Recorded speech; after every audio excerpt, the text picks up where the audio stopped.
ਹੰਝ ਪਿਪਲੀ ਤੇ ਰਹੇ ਦਾਮਨ ਵੀ ਤਰ ਹੋਵੇ ਪਿਆ। ਹੰਝ ਪਿਪਲੀ ਤੇ ਰਹੇ ਦਾਮਨ ਵੀ ਤਰ ਹੋਵੇ ਪਿਆ।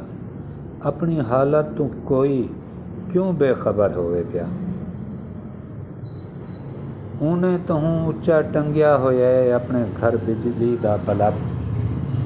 ਉਹਨੇ ਤਹੂੰ ਉੱਚਾ ਟੰਗਿਆ ਹੋਇਆ ਆਪਣੇ ਘਰ ਬਿਜਲੀ ਦਾ ਬਲਬ। ਸੋਝਲਾ ਕੁਝ ਉਹਦੇ ਹਮਸਾਏ ਦੇ ਘਰ ਹੋਵੇ ਪਿਆ।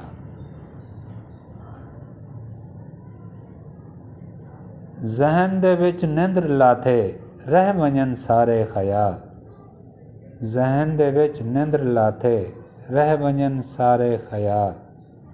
ਸ਼ਹਿਰ ਸੋਚੇਂਦਾ ਉਹਦੀ ਮਨਸ਼ਾ ਹੈ ਬਰ ਹੋਵੇ ਪਿਆ। ਜਾਂ ਮੇਰੀਆਂ ਗੁੰਗੀਆਂ ਜੁਬਲਤਾਂ ਨੂੰ ਉੱਠ ਕੇ ਅੱਖ ਸੁੰਮ ਵञनि। ਜਾਂ ਮੇਰੀਆਂ ਗੁੰਗੀਆਂ ਜੁਬਲਤਾਂ ਨੂੰ ਉੱਠ ਕੇ ਅੱਖ ਸੁੰਮ ਵञनि।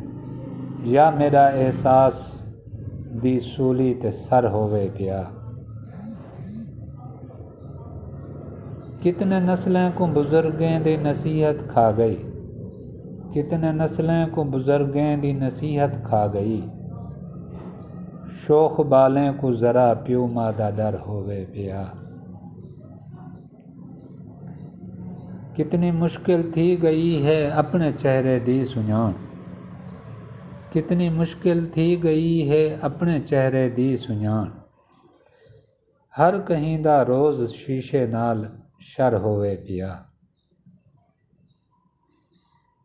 ई मुहाबे क्या खबर कोई पैगंबर आ वञे। ई मुहाबे क्या खबर कोई पैगंबर आ वञे। तेरी